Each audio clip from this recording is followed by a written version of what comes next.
Wenn ChatGPT beispielsweise binnen weniger Wochen mehr als 100 Millionen Nutzerinnen und Nutzer hat, darunter unzählige Kinder, dann müssen wir regulieren und dann sollten wir vorab regulieren und nicht erst, wenn diese Systeme in unserer Gesellschaft so verankert sind, dass wir sie nicht mehr wegbekommen.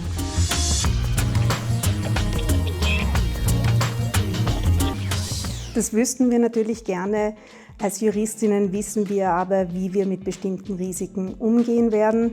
Die EU-KI-Verordnung verfolgt einen risikobasierten Ansatz, das heißt, kleine Risiken, wenige Pflichten, große Risiken, viele Pflichten und wenn die Risiken zu groß sind, dann verbieten wir den Einsatz überhaupt. Dass wir es hier mit rasanten technologischen Entwicklungen zu tun haben, dass es nicht nur technologische Entwicklungen sind, sondern es handelt sich hier um soziotechnologische Systeme, die in der Regel nicht in Europa entstehen, sondern außerhalb Europas, beispielsweise im Silicon Valley, entwickelt werden. Man kann sich natürlich auch die Frage stellen, wird es Juristinnen und Juristen überhaupt noch brauchen? Ich glaube, ja, mehr denn je.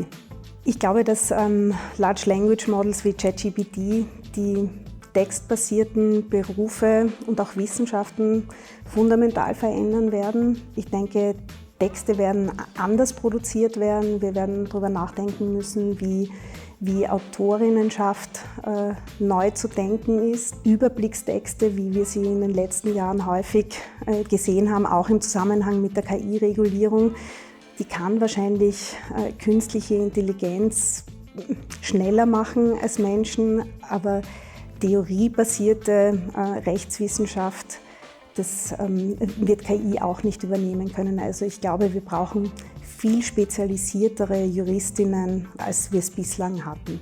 Mit Large Language Models habe ich am Anfang, wie viele andere auch, ein wenig experimentiert. Nachdem ich nicht nur mit der Regulierung neuer Technologien, sondern auch mit Grund- und Menschenrechtsschutz intensiv behandle und die meisten dieser Systeme Privatsphärenschutz nicht einhalten, datenschutzrechtliche Regelungen nicht einhalten, verwende ich diese Systeme im privaten Bereich nicht.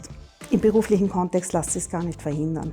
Ich würde mir wünschen, dass wir in der Gesellschaft, in der Politik, in der Rechtsetzung viel früher diskutieren, dass wir diesen Diskurs nicht so technologiegetrieben führen, sondern menschenzentriert führen und uns auch manchmal trauen, Nein zu sagen und zu sagen, man muss vielleicht noch zuwarten, bis man diese Systeme auf den Markt lässt.